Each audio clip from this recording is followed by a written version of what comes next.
श्री महालक्ष्मी महासरस्वती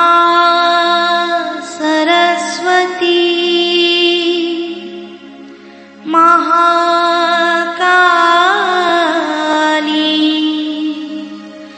त्रिगुणात्मिका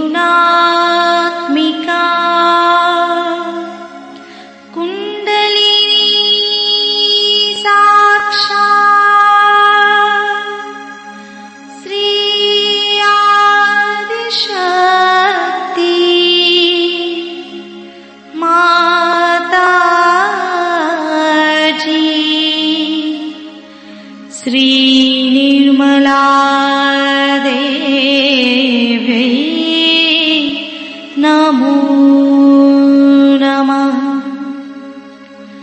ॐ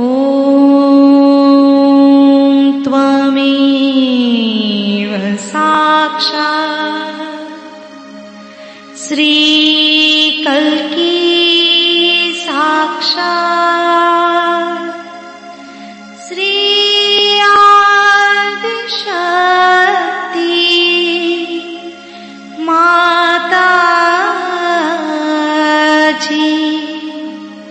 श्री निर्मला देवी नमो नमः। ॐ त्वमेव साक्षात् श्री कल्की साक्षात् श्री सहस्रार स्वामिनी मोक्ष प्रदायिनी माताजी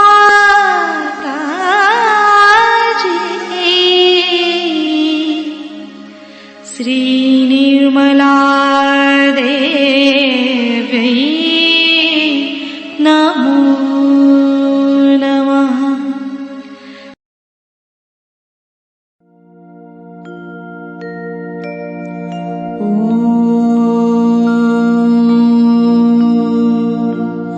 तमेव साक्षात् श्री गणेश साक्षात् श्री आदिशक्ति माताजी श्री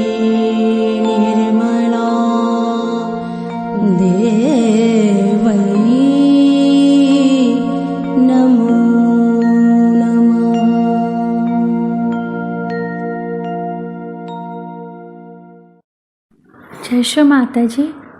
दोनों हाथ माँ के सामने हृदय में श्री माता जी की छवि को नमन करेंगे। संपूर्ण चित्त बीचों बीच हृदय में माँ की छवि को अपने हृदय में स्थिर करते हुए परम पूजनीय श्री माता जी कृपा करके हम सभी के हृदय को अपने प्रेम के योग्य बनाइए। श्री माता जी हम सभी आपसे बहुत प्रेम करते हैं, हम सभी के हृदय में आइए। हृदय में माँ को देखते हुए, श्री माता जी को देखते हुए, श्री माता जी हमारे इस हृदय को और भी पवित्र बनाइए श्री माता जी, ताकि आप यहाँ आ सकें।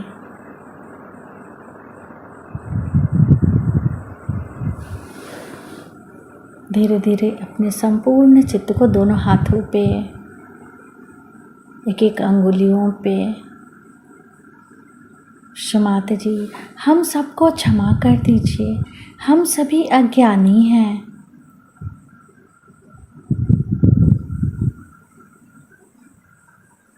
धीरे धीरे अपने संपूर्ण चित्त को लेफ्ट नाभि पे लिफ्ट नाभि पर क्षमाते जी से प्रार्थना। क्षमाते जी, आपकी परम कृपा में हम शांत हैं, संतुष्ट हैं और उदार भी हैं। बाएं नाभि पर पूरा चित्त स्थिर करते हुए क्षमाते जी, हमारे बाएं नाभि में श्री गृहलक्ष्मी तत्व जागृत कीजिए। मंत्र ओम त्वमेव साक्षात श्री गृहलक्ष्मी साक्षात श्री आदि शक्ति माता जी श्री निर्मला देव्यै नमो नमः। क्षमाते जी, आपकी परम कृपा में हम शांत हैं, संतुष्ट हैं और उदार भी हैं। कृपा करके हमारे बाएं नाभि में अपना संपूर्ण चित्त आशीर्वादित कीजिए।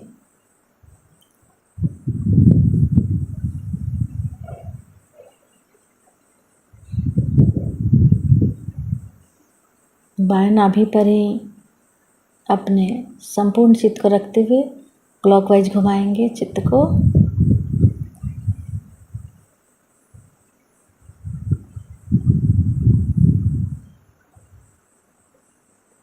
माता जी, आप ही तो श्री गृहलक्ष्मी भी हैं।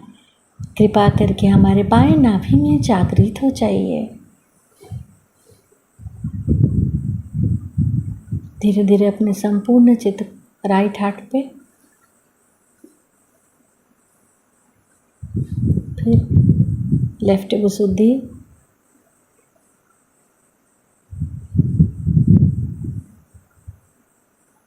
लेफ्ट आज्ञा,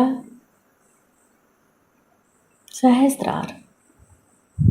सहस्त्रार पर माँ से प्रार्थना। क्षमाते जी, हम आपकी अमृतवाणी को सुन सके ऐसी कृपा कीजिए।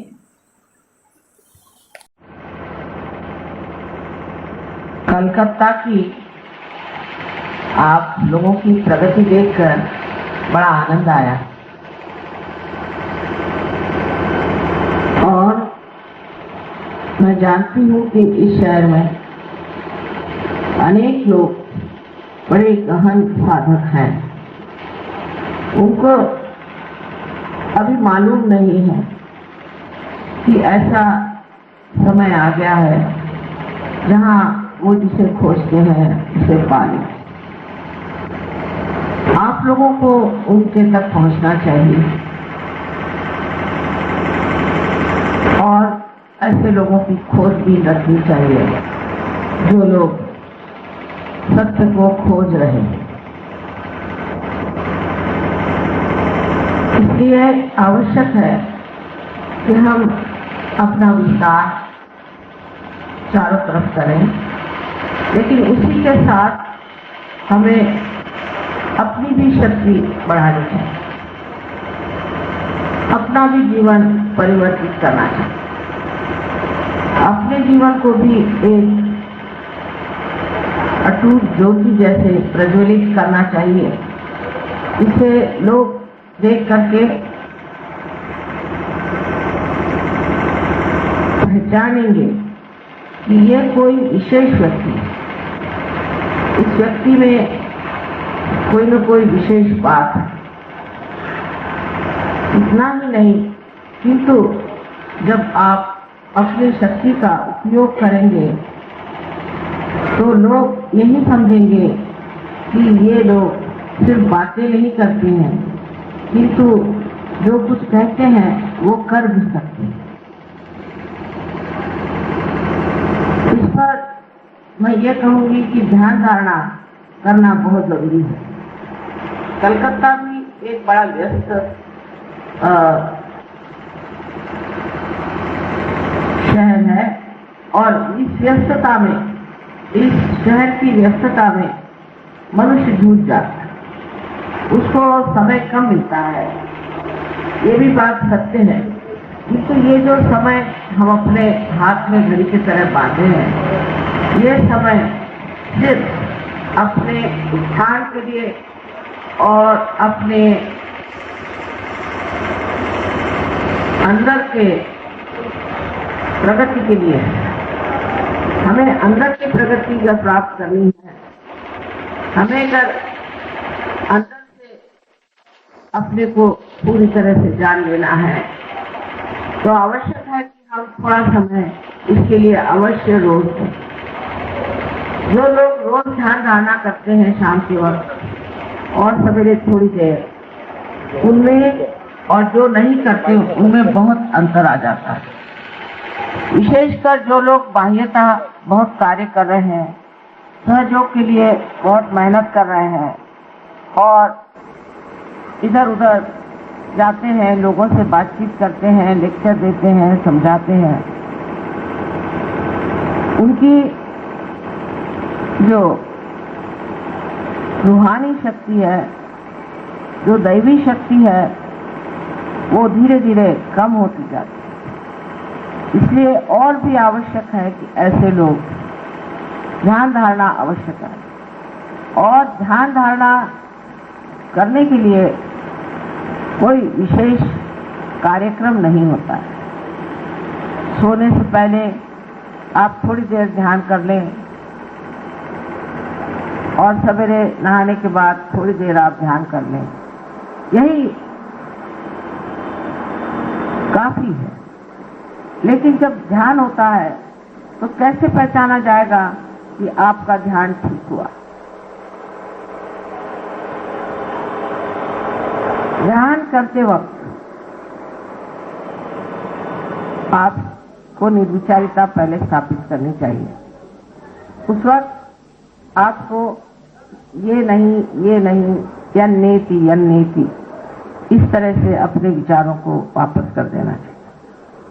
करते करते 2 श्वास लेने से पहले श्वास लेने से आप ध्यान में बैठ करके और उसकी गहनता को आप जाने, फिर विचार आना शुरू हो जाए तो उसे फिर कहना कि ये नहीं, या क्षमा शब्द बहुत जरूरी है। उस शब्द से भी आपके विचार की प्रगति हो सकती है, क्योंकि जब तक शांति नहीं रही तो आपकी अंदरूनी प्रगति किस प्रकार हो सकती है। जबकि समझ लीजिए भूजाल आ रहा हो, भूजाल में किसी वृक्ष की प्रगति नहीं हो सकती, तो उस वक्त मनुष्य जब एक विचारों के भूजाल में फंसा हुआ होता है तब उसकी प्रगति होना असंभव है। इसलिए आवश्यक है कि वो उस वक्त अपने को शांत कर ले। उसके लिए भी 1-2 मंत्र हैं, वो आप कह सकते हैं, जिससे आपके अंदर शांति पहले प्रस्थापित हो। धीरे धीरे आपको आश्चर्य होगा कि ये सब प्रयास करने की जरूरत पड़ेगी नहीं। आप हठात एकदम ही निर्विचार हो जाएंगे और निर्विचार हो करके और आप हठात इस चीज को प्राप्त कर लेंगे जिसे हम कहते हैं निर्विचारिता। वैसे भी चलते चलते रास्ते में ही कहीं सहज में आप एकदम निर्विचार हो जाएंगे। किसी बड़ी सुंदर सी वस्तु या कलात्मक वस्तु को देखते ही आप एकदम निर्विचार हो जाएंगे।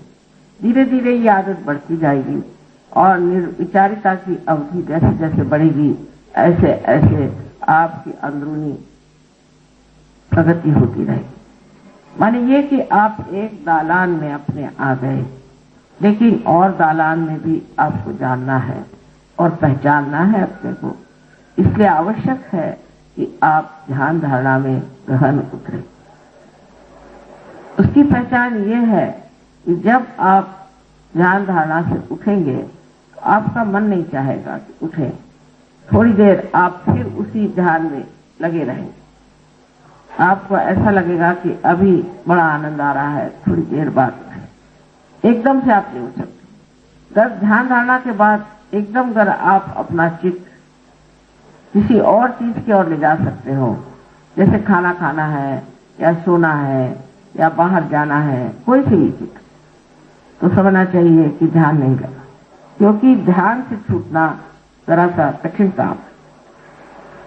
इस तरह से धीरे धीरे आपकी अंदर प्रवृत्ति होती रहेगी और जब आप बाह्य में कार्य करेंगे तो आपको बड़ा आश्चर्य होगा कि आपकी शक्ति क्षीण नहीं होती, उल्टे बढ़ती जाती है। अब बहुत बार ऐसा भी देखा गया है, ऐसा देखा गया है कि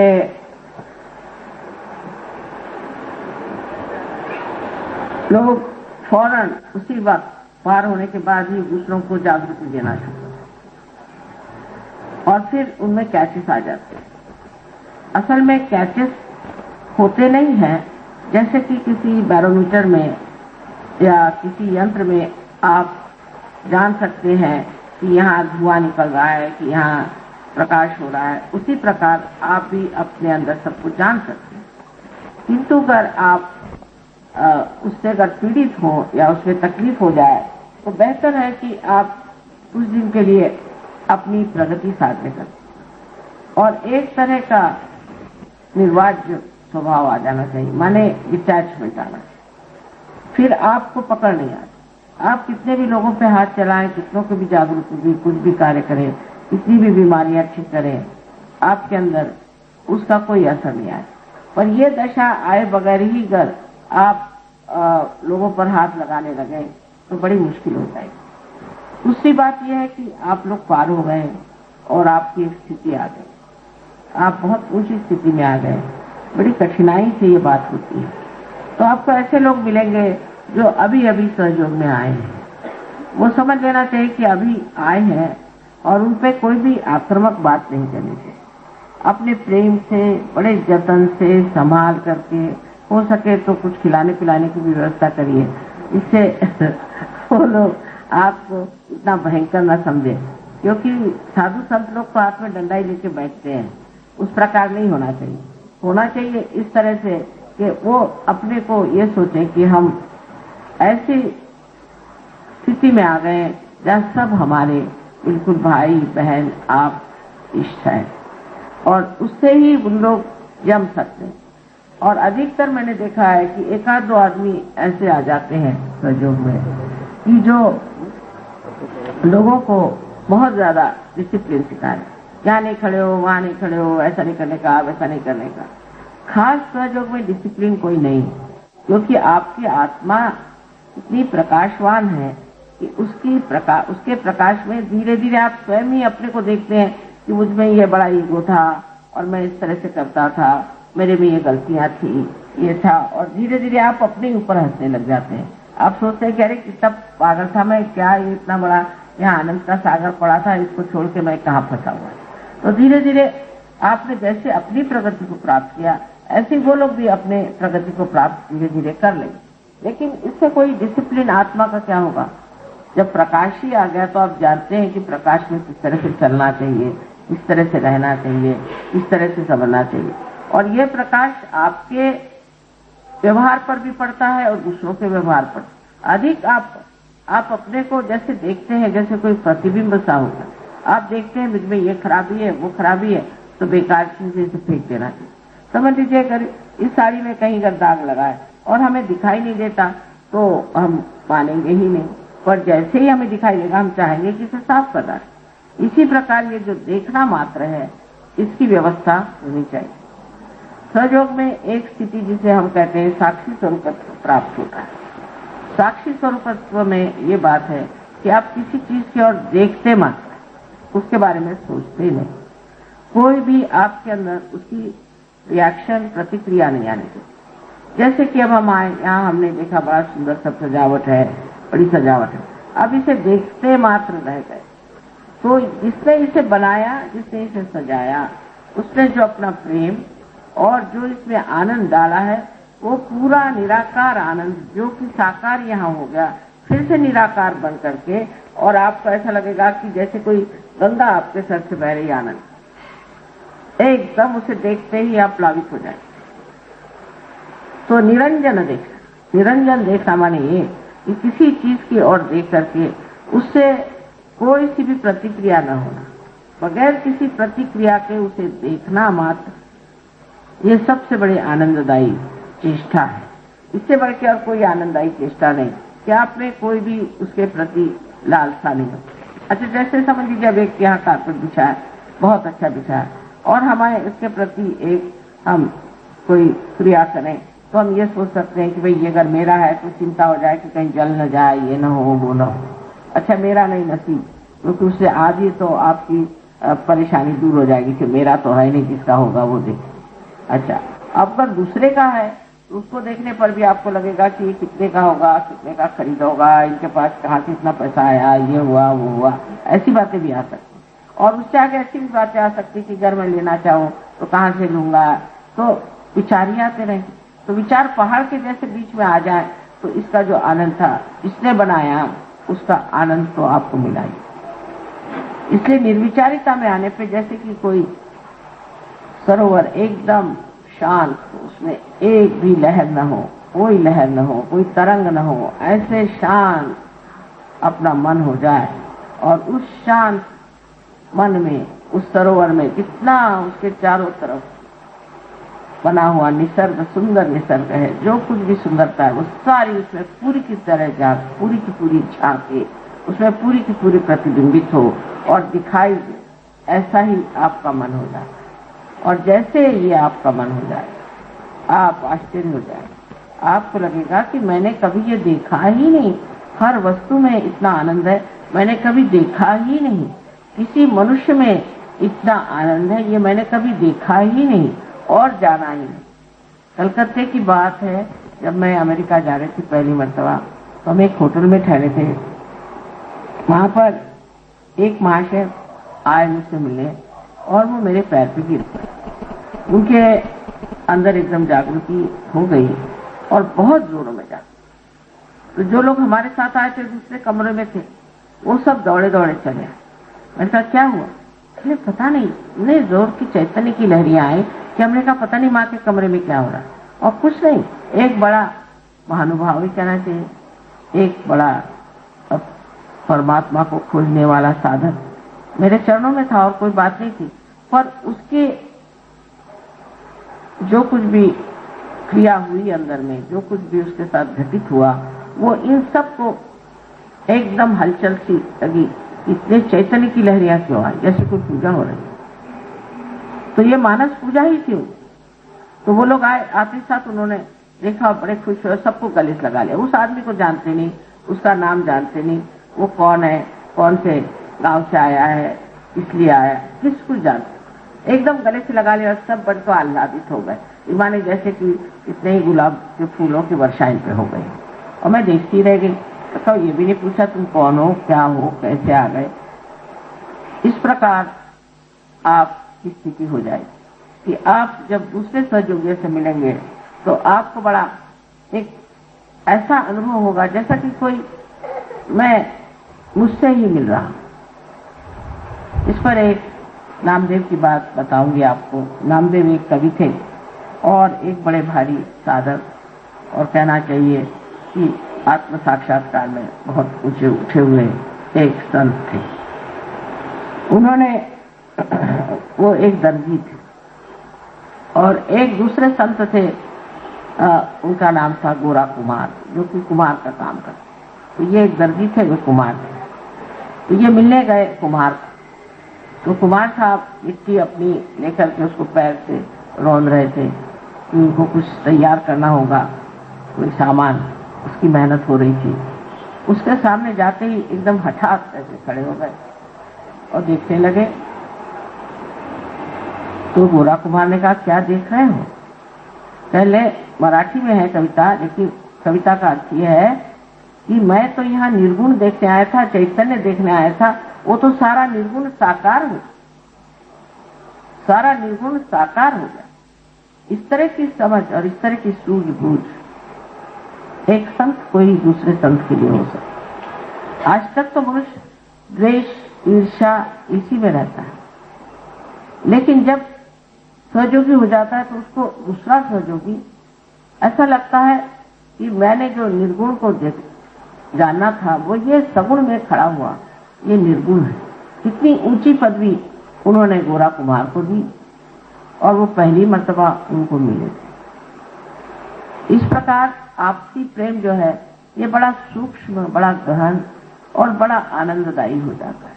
कहीं कोई सहयोगी मिल जाए तो दिल बाग बाग हो जाता है, वाह ये तो सहयोगी है।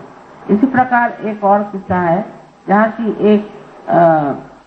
एक सहयोगिनी थी और वो कहीं पर गई थी बहुत दूर सिसिली में, और वो असल में रहने वाली थी स्विट्जरलैंड की, और वहाँ दूसरी सहयोगिनी गई थी एक इटली की। वहाँ बैठे बैठे उनमें एक आकर्षण सा हो गया, तो वो दूसरी उठ के आई, तो उसने कहा कि क्या आप आत्म साक्षात्कारी हैं? एकदम से पूछा, कोई किसी से पूछता नहीं। तो उसने कहा कि हाँ, क्या आपको श्री माता जी ने आत्म साक्षात्कार दिया? कहने हाँ, और मुझे भी, और दोनों खूब गले मिले और खूब रोना हुआ आपस में, और कहने देखो मैंने कितनी दूर से तुम पहचाना। कहने मैंने भी तुम्हें पहचाना था। कहने कैसे पहचाना?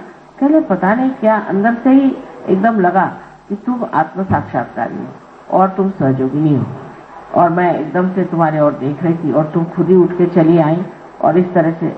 और फिर उन दोनों को कुछ समस्या थी क्योंकि दोनों अकेली उस जगह में थी, वो सारी समस्याएं छूट हो गई। इसलिए ये जान लेना चाहिए कि हम एक बड़े ही सूक्ष्म और बड़े मजबूत धागे से बंधे हुए लोग हैं, और आपसी प्रेम इससे बढ़ के और आनंद की कोई चीज है नहीं। अब बहुत से लोगों में ये भी बात होती है कि मेरा लड़का, मेरी बहन, मेरा भाई, मेरा घर, ये जो ममत्व है ये भी काटता है। इस ममत्व को बिल्कुल ही कम कर देना, बिल्कुल कम कर देना, धीरे धीरे इसको कम करना चाहिए। तो आपको आश्चर्य होगा कि इसके छूटते ही आप में बहुत ही ज्यादा आनंद आ जाए, ये भावना ही टूट जाएगी कि मेरा कोई है। मेरे की भावना जो है ये अपने को आत्मा से दूर करता है। इस प्रकार मैं बताऊं, जैसे कि मैं कहूँ ये मेरी आंख, ये मेरा हाथ, ये मेरे पैर, ये मेरा है, पर मैं कौन? मैं तो आत्मा हूं, और मैं का तो कुछ है ही नहीं।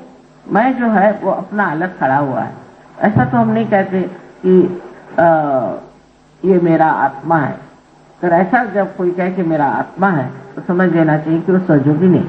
आत्मा अपनी जगह अकेला अछूता खड़ा हुआ है, इसका मेरा कोई नहीं, इसका तो सिर्फ परमेश्वर से ही रिश्ता है, और आपसे भी जो रिश्ता है वो भी इस तरह से, जैसे कि एक पेड़ के अंदर बहती हुई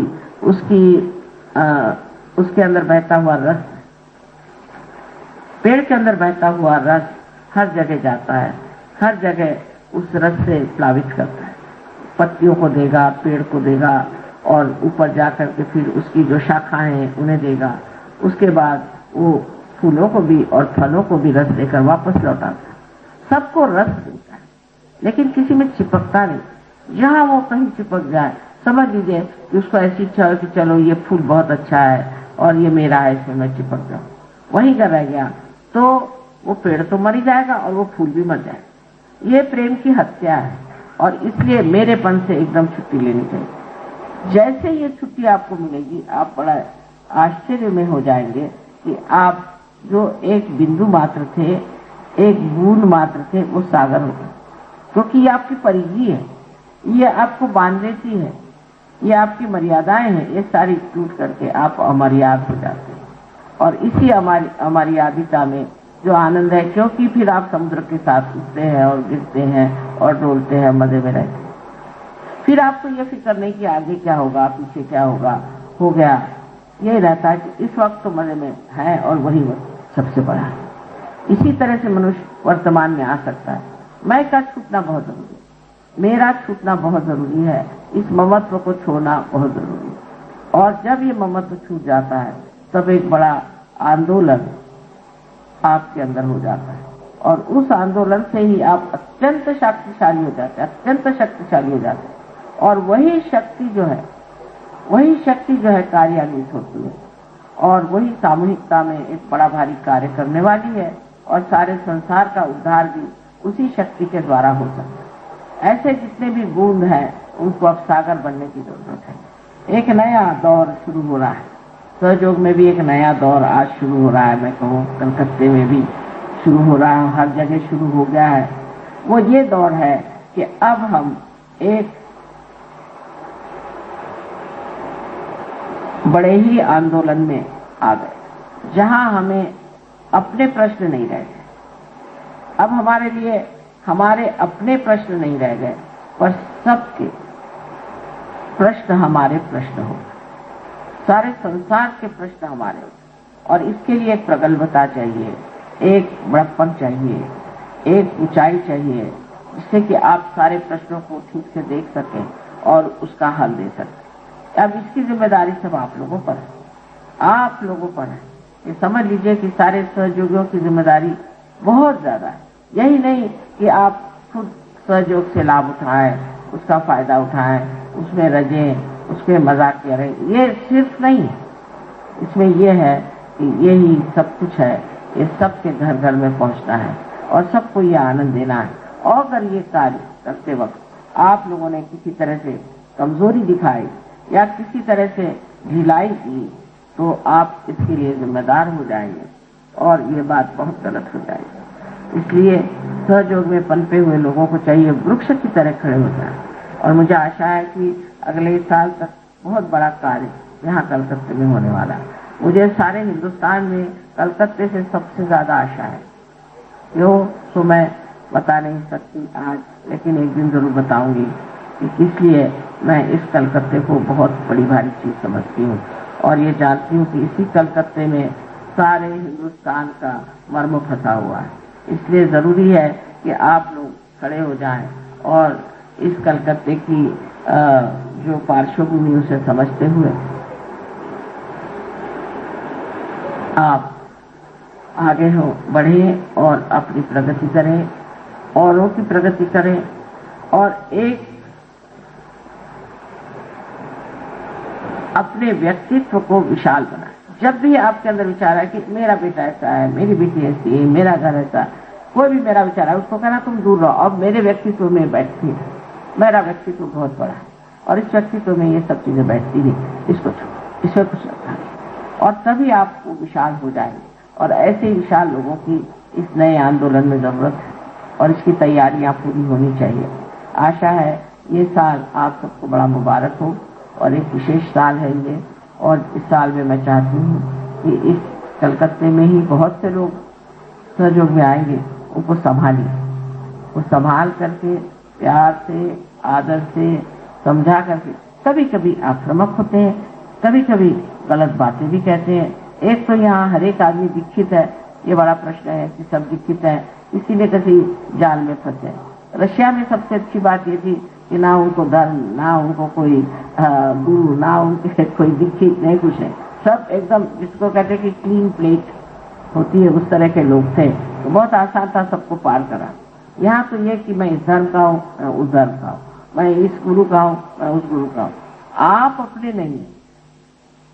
और इसलिए बहुत समझा बुझा के बात करनी चाहिए। फिर यहाँ और भी बीमारियां बहुत सारी, दर्शन, गुरु के दर्शन करने जाना। गुरु दर्शन की बात तो मेरे समझ में नहीं आती है। गुरु का काम दर्शन देना नहीं, उसके लिए तो अवतरण वगैरह है, अपनी मंदिरों में जाके दर्शन करें। गुरु का काम है बोध कर, लोगों में जागृति कर। जब तक वो कोई ज्ञान ही नहीं देते तो वो गुरु कैसे बने? गुरु का मतलब है ज्ञान देने वाले। जो ज्ञान नहीं देते, ऐसे कि दर्शन, उसने मुझे दीक्षित कर दिया, उसने मुझे दीक्षित कर दिया। यहाँ तो सभी दीक्षित लोग हैं और कोई ज्ञान नहीं दिया। ज्ञान माने आपके नसों में आप जाने कि ये चैतन्य क्या है। ये जब तक नहीं दिया तब तक इस उस चीज में फंस जाना भी एक तरह से अपने को नष्ट करना। आप लोग सब बहुत बड़े साधक थे और आपने प्राप्त कर दिया और इसी प्रकार अनेक लोगों को भी आप इसका वरदान दें और उनको सुखी करें। हमारे अंदर जो कुछ भी त्रुटियां हैं वो हमारी अपनी है, वैयक्तिक भी है, व्यष्टि में भी, समष्टि में भी है, सामूहिक में भी सबकी कुछ कमियां हैं। उन सब कमियों को देखना चाहिए। और बड़ा आश्चर्य मुझे होता है कि सहयोग में आने के बाद अगर कोई ईसाई होगा तो ईसाई धर्म के सब बताएगा क्या क्या गड़बड़ है। ईसाई धर्म में बहुत हंसेगा, अरे भाई इस ईसाई धर्म में तो हमने ये किया, हमने वो किया, इतने धंधे किए, कुछ फायदा नहीं, इतना रुपया दिया पोप को, इतना ये किया, कुछ हमको फायदा नहीं हुआ। और ऐसे ही सब पागल चले जा रहे ईसाई धर्म के पीछे। फिर अगर आप मुसलमान से पूछिए तो वो भी बताया। कल ही एक मुसलमान साहब थे, ईरान से आए थे, तो वो बता रहा था तमाशे सारे, मुसलमानों ने क्या क्या तमाशे करे हुए हैं और कितनी आफतें करी है, इसका कोई फायदा नहीं। हज पे गए, ये किया वो किया, सब कमर्शलाइज्ड है। फिर आप किसी हिंदू से पूछिए तो वो भी यही बताएगा कि अरे मंदिरों में गए, कहीं हिमालय में गए, कहाँ कहाँ घूमे, इतना फिरे, कुछ नहीं मिला। ऐसे जैनियों से पूछे तो वो बताएंगे, हर एक आदमी से पूछे तो बताएगा कि भाई इतने चक्कर काटे किसी काम के। तो ये क्या मतलब है माँ? तो ये है कि ये मनुष्य ने बनाए हुए धर्म है। जो बड़े बड़े हो गए लोग जिन्होंने ये धर्म बनाए थे वो नहीं रह गए। अब आप लोगों को जो धर्म बनाना है वो असलियत का धर्म है, उसमें नकलियत बिल्कुल नहीं होनी चाहिए। कोई नहीं, मनुष्य ने अगर धर्म बना लिया तो गलत होना ही हुआ, क्योंकि मनुष्य को अभी परमात्मा का संबंध ही नहीं हुआ। तो उन्होंने इन अच्छे भले धर्मों को ही गलत रास्ते पर डाल दिया। लेकिन अब आप लोगों को जो धर्म बनाना है, जो विश्व धर्म बनाना है, उस धर्म में किसी भी तरह की ऐसी मनुष्य की जो गलतियां होनी आनी चाहिए, क्योंकि ये दैवी है और आप लोग ने आत्म साक्षात्कार प्राप्त किया है। तो ईमानदारी के साथ इसको ऐसा बनाना चाहिए कि जो शुद्ध, बिल्कुल शुद्ध धर्म होना चाहिए और अंदरूनी धर्म हो, बाह्याचार नहीं हो, उसमें कोई ऐसी बातें न हो। तो इसी प्रकार हर आदमी जब देखेगा कि हमने इसमें जो पाया है ये सत्य पाया, और फिर सबसे बड़ी कमाल ये हो जाएगी कि आप जानेंगे कि जिस धर्म को हम कहते थे हम इस धर्म के, उस धर्म का सत्य तो हमने यही पाया और उसमें नहीं पाया, वो मनुष्य का बनाया था। और ये जो है हमारे अंदर जागरूक हो गया ये धर्म। क्योंकि एक बात है, आप किसी भी धर्म का पालन करें, बाह्य के मनुष्य के बनाए हुए किसी भी धर्म का पालन करें, आप कोई सा भी पाप कर सकते हैं, कोई बंधन नहीं। आप किसी का भी मर्डर कर सकते हैं, चोरी कर सकते हैं, आप किसी का सत्यानाश कर सकते हैं, किसी का घर लूट सकते हैं, चाहे जो चाहे पाप कर्म आप कर सकते हैं। लेकिन सहयोग में आने के बाद आप वाकई में धार्मिक ही हो जाते हैं, क्योंकि आप कर ही नहीं, आप सबका भला ही कर सकते हैं, किसी का बुरा नहीं। मतलब धर्म आपके अंदर जागरूक होता है। पर जो लोग नए आते हैं उनके साथ चर्चा करते वक्त बहुत संभल के बात करना, क्योंकि हो सकता है कि उनको इसमें महसूस हो कि उनके ऊपर आक्रमण हो रहा है। तो इसको बहुत संभाल करके उनको समझाना है कि धर्म हमारे अंदर जागरूक होना चाहिए। जब तक हमारे अंदर जागरूक नहीं होगा तब तक इन्होंने जो कहा हुआ है वो हमारे अंदर कैसे, जैसे यीशु मसीह ने कुछ कहा वो जब तक हमारे अंदर नहीं आया। यीशु मसीह ने कहा कि thou shalt not have adulterous eyes, तुम्हारी आंख निरंजन होनी चाहिए। कितने ईसाइयों की नाक निरंजन है, किसी की भी नहीं। इसी प्रकार हर एक बड़े महानुभावों ने ऐसी बड़ी बड़ी बातें कही, लेकिन वो सब होता ही नहीं, उससे उल्टे ही बात हो रही। इसका मतलब यह है कि कोई ना कोई गलत रास्ता पकड़ गए, लेकिन किसी को कुछ कहने की बात नहीं, सारे समझते हुए, उसको जानते हुए धीरे धीरे, क्योंकि ये अंधेरे से प्रकाश में आ रहे हैं। जो अंधेरे में खड़े हैं उनसे कोई सी बात कहने से वो मानने वाले नहीं। इसलिए धीरे धीरे समझाते हुए उनको अनुभव पहले दे दो, अनुभव देते हुए उन्हें इस गलत फहमी से निकाल लेना और ला करके और उनको वाकई में धर्म में स्थित करना पड़ेगा। धर्म धारे की साधर्मा, धर्म की जो धारणा है वो उनके अंदर होना चाहिए। जब तक वो धारणा नहीं होती, सिर्फ बाह्य से धर्म कर्म होते रहते हैं, तो एक बिल्कुल बेकार अपनी शक्ति को व्यय करना है, बेकार का कोई अर्थ नहीं। और इसीलिए बहुत से लोग कहते हैं कि ये धर्म वर्ण सब पाखंड है, भगवान सब झूठ है। सो बात नहीं, सब सत्य है, लेकिन सत्य के मार्ग पे चलने वालों को ही वो मिल सकता है। और जो जिस जगह से भी आ जाए उन सबको स्वीकार करना चाहिए, क्योंकि इनमें से बहुत से लोग ऐसे हैं कि वाकई वो सत्य को खोज रहे हैं।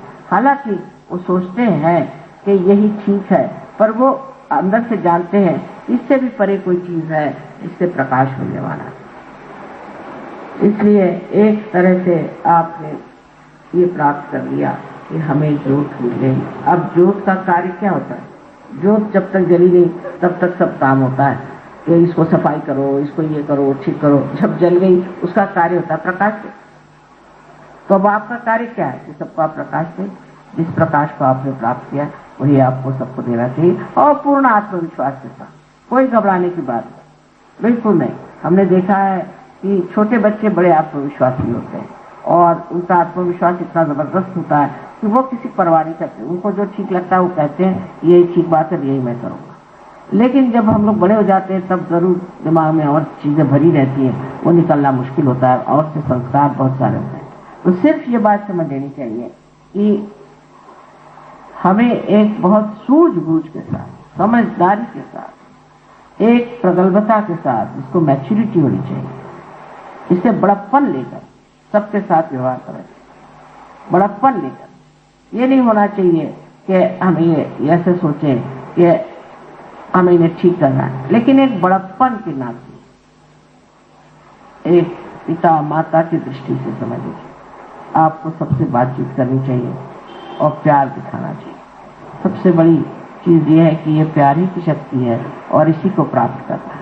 आप सबको अनंत आशीर्वाद।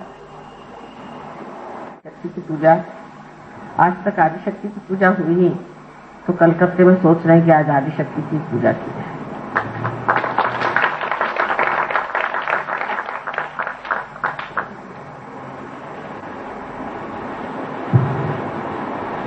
अब आदिशक्ति के बारे में थोड़ा सा बताना होगा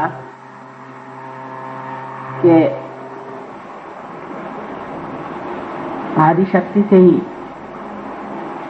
सारी शक्तियां निकली हैं। महाकाली, महालक्ष्मी, महा सरस्वती, जो तीनों शक्तियां हैं आदिशक्ति से ही निकली हैं और फिर उन्हीं में समाहित होती हैं। आदिशक्ति के सिवाय ये कार्य हो नहीं सकता। ये कार्य सिर्फ आदिशक्ति ही कर सकती है, कारण सारे चक्रों में उनका प्रभुत्व है और वही है कि जो हर तरह के चक्रों के आपसी संबंध को संभालती है, जैसे परम्यूटेशंस एंड कॉम्बिनेशंस कहना चाहिए, उसको वो संभालती है। और इतना ही नहीं, वो हर सूक्ष्म से सूक्ष्म बातों को जानती है। जैसे कि आप कोई से भी अवतरण को देखें, बहुत महत्वपूर्ण है और अपने हर एक प्रगति पर, या कहना चाहिए कि हमारे जो उत्थान हुआ है, हमारा जो एवोल्यूशन हुआ है, उसके हर एक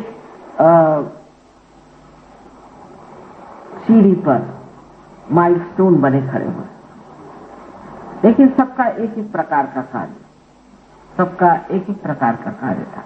जैसे देवी का कार्य था दुष्टों का संहार करना, और जो भक्त थे उनको बचाना, लोग हो गए।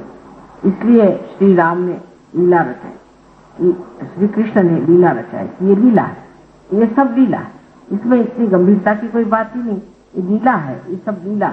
इसीलिए लीलाधर संसार में आए। उन्होंने उन पर जो थी श्री राम ने जो नींव डाली थी, उस पर उन्होंने ये बड़ी सुंदर सी एक रचना की कि माधुर्य को लेकर के मनुष्य, मधुरता, उनकी मधुरता से ही उन्होंने सबको जीता था। और दूसरा ये कि वो उनको जो टेढ़ी खीर थी, जो खीर थी उसको निकाल नहीं सकते, तो कहते थे कि पूरी टेढ़ी करनी चाहिए। इस प्रकार उन्होंने थोड़ा सा शौर्य कर्म किया, ऐसे कहना चाहिए, या ऐसा कर्म किया कि जिससे हमारी जो भ्रांतियां दूर, विशेष करके कोई सी भी बात सीधे नहीं थी, गोल घुमा करके।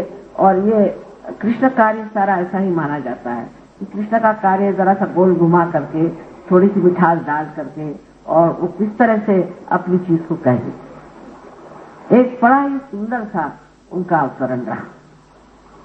और उसके बाद में और भी महावीर जी और बुद्ध वगैरह जो है, इनका भी बड़ा गंभीर अवतरण रहा और बड़े गंभीरता से इन्होंने आत्मदर्शन की बात करी और सम्यक दर्शन की बात करी। जो सहयोग में हम लोग सम्यक ज्ञान की बात करते हैं, वही सम्यक ज्ञान की बात उन्होंने करी। पर सब बड़ी गंभीर चीजें हो गई और सर्वसाधारण लोग इसकी और नहीं आए। जो आए सो बेकार ही गंभीरता के इसमें चले गए। फिर वो और भी उन्होंने जैसे मॉनेस्ट्रीज बनवा ली, बुद्ध की मॉनेस्ट्रीज हैं, ये है वो है, और जो अपना रोज का जीवन है उसको उन्होंने बड़ा ही क्लिष्ट और बड़ा ही कठिन बना दिया। लोगों का ही करना हुआ, ऐसे तो कोई न बुद्ध ने कहा था न महावीर जी ने, लेकिन इन लोगों ने इस तरह से इसको क्लिष्ट बना दिया। और वो क्लिष्ट बना करके जो करना था वो न करके, उन्होंने तो सबने मनन ही करने को कहा था, लेकिन फिर इन्होंने बस स्तूप बनाने शुरू करे, इन्होंने मंदिर बनाने शुरू कर दिए। इस तरह से ये चीजें सब बदलती। अब मानव जाति में जब तक आत्म साक्षात्कार नहीं होता, तब तक उसका ज्यादा देर तक सीधा चलना नहीं होता। ईसा मसीह के बाद भी नास्तिक लोग आए, जिन्होंने जो आप ही जैसे समझना चाहिए जिन्होंने प्राप्त किया था, लेकिन उसके बाद जो लोग आए वो सब सर्वसाधारण लोग आए। तो उन्होंने फिर ये पॉल किए, कहने से जो कुछ भी धर्म की रचना करी उसकी वजह से सारी गड़बड़ियां। इस प्रकार हर एक धर्म में इस तरह से गड़बड़ियां होती गई और इसलिए आप देखते हैं कि धर्म जो है बड़ा कठिन और बहुत ही अगम सा बन गया और लोग सोचने लगे कि इससे अच्छा ये है कि बस आप भजन गाओ या कुछ गाना करो, मंदिर में जाके दर्शन करो, यही सब कुछ है, इससे आगे कुछ होने वाला नहीं। और यहाँ तक कि आजकल के आधुनिक काल के बहुत से लोगों ने भी कुंडलिनी के बारे में गलत सलत लिख दिया।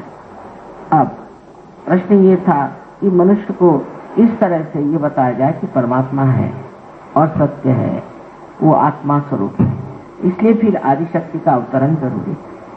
आदिशक्ति ही ये कार्य कर सकती है क्योंकि वो सारे चक्रों को जानती है, सारे चक्रों का कार्य जानती है और वो मानव जाति में आकर मानव जाति जैसे ही बन करके उसको मानवीय अवतरण लेना, इससे वो समझे कि इनके अंदर क्या क्या दोष है और फिर वो दोष निकालने के लिए क्या करना चाहिए। कुंडलिनी का जागरण इन दोषों के रहते हुए भी कैसे हो जाए, कैसे ब्रह्म नाड़ी में से ही कुंडलिनी को अंदर से थोड़े प्रकाश में देखे, देखते देखते स्वयं ही समझ जाए, फिर उसको अपने ही और दृष्टि करके देख करके वो उसको ये शक्ति आ जाए कि वो उसे ठीक करे। ये कार्य ऐसा था कि इसमें सभी देवी देवताओं का, सभी अवतरणों का और सभी महान पुरुषों का सबका ही आना जरूरी था। उसी शरीर में धारणा कर करके और इस संसार में अवतरण आना जरूरी और इसीलिए अवतरण हुआ है कि सारे संसार का उत्थान होना है। जिस परमात्मा ने ये सृष्टि बनाई है, इसने ये सारा संसार रचा है, वो कभी नहीं चाहेंगे कि ये संसार मनुष्य के हाथों बर्बाद हो और इसलिए ये कार्य अत्यंत विशाल है। इसमें ये नहीं कि हम कहें कि अच्छा चलो सुदर्शन चक्र लेके सबकी गर्दनें काट के फिरो, या ये नहीं हो सकता कि आप क्रॉस पे चढ़ जाएं, या ये नहीं हो सकता कि हम मनन पे बातें करके चले जाएं। इस पर मनुष्य को घड़ना होगा, बनाना होगा, काफी मेहनत का काम है और ये सिर्फ माँ ही कर सकती, माँ की ही शक्ति है जो इसे कर सकती। और उसमें वो अगर प्यार और वो अगर सहनशीलता और वो सूझबूझ न हो तो वो कर ही नहीं सकती। इसलिए इस अवतरण की बड़ी महत्ता है और आज ऐसा कुछ मौका आया कि पूर्णिमा का दिन है और इसलिए बेहतर है कि आप आज आदिशक्ति का ही वर्ण करें और इसको पाने पर फिर और कुछ कहने की तो बात ही नहीं, ये सब कुछ हो ही जाता है। क्योंकि आप जानते हैं कि आदिशक्ति की जो महामाया स्वरूपिणी प्रकृति है, उसमें एक बड़ा भारी कारण कि अगर वो महामाया न हो तो आप उसको कभी जान ही नहीं सकते। वास्तविक में ऐसा है कि जब तक महामाया स्वरूप है तभी तक आप मेरे नजदीक आ सकते हैं, नहीं तो आ नहीं सकते, आप उससे भाग कर हो जाए। आप सोचेंगे कि ये तो शक्ति इसके पास कैसे जाए, इनके पैर कैसे छुए, इसे पास कैसे करें। तो ये महामाया स्वरूप लेने से ही ये चीज बहुत सौम्य हो गई और इस सौम्यता के कारण ही आज हम लोग सब एक हो गए हैं। और ये भी बहुत जरूरी था इस महामाया स्वरूप में ही हम रहें और आप लोग इसे प्राप्त करते रहें और खो न जाए, क्योंकि जिन्होंने प्राप्त किया वो समुद्र में खो गए। जैसे कि कबीर ने कहा, जब मस्त हुए फिर क्या बोले, सो खोने की बात नहीं, आप सबको जागरूक रहना है और सबको देना है। मैं आपको खोने ही नहीं दूंगी, इस आनंद में पूरी तरह से विभोर होके कोई नहीं खो सकता। इस आनंद को बांटे बगैर आपको चैन ही नहीं आने दूंगी। इस तरह की चीज होगी तभी आप लोग समझेंगे कि आपको क्या कार्य करना है। तो आपका भी कार्य साधु संतों से एक तरह से अधिक है कि साधु संतों ने किसी को रियलाइजेशन नहीं दिया, हाँ उनको उपदेश दिए, उनको समझाया।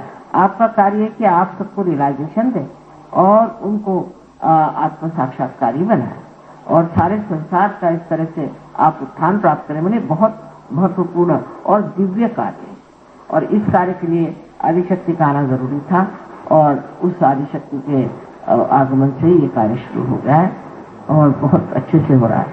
आशा है आप लोग इसे समझने की कोशिश करेंगे और बहुत से आप फोटो ऐसे फोटो आ रहे हैं तो आपको हम भेज देंगे। मेरे पूरे सहस्त्रार का भी पूरा कमल उसका फोटो आ गया है, वो भी आप लोगों के पास आ जाएंगे, उसे देखिए।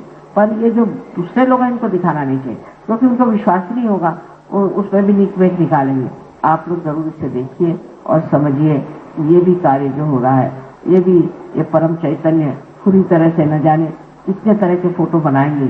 और एक साधारण कैमरा, इसमें की कोई विशेष शक्ति नहीं है, उससे ये इस तरह के फोटो आ रहे हैं। और अगर इतना प्रकाश मेरे सर में दिखाई है तो वो किसी को दिखाई क्यों नहीं दे, सिर्फ वो कैमरा में क्यों आता, ये भी समझने की बात है। आप लोगों के लिए तो मैं महामाया ही हूँ, और कैमरा के लिए शायद नहीं है। वो लोग मुझे पहचानते हैं, कैमरा के अंदर की जो अणुरेणु है वो मुझे जानते हैं, वो बराबर चीज को पकड़े हुए हैं। आपको ये कहना है कि आपको परमात्मा ने स्वतंत्रता दी है।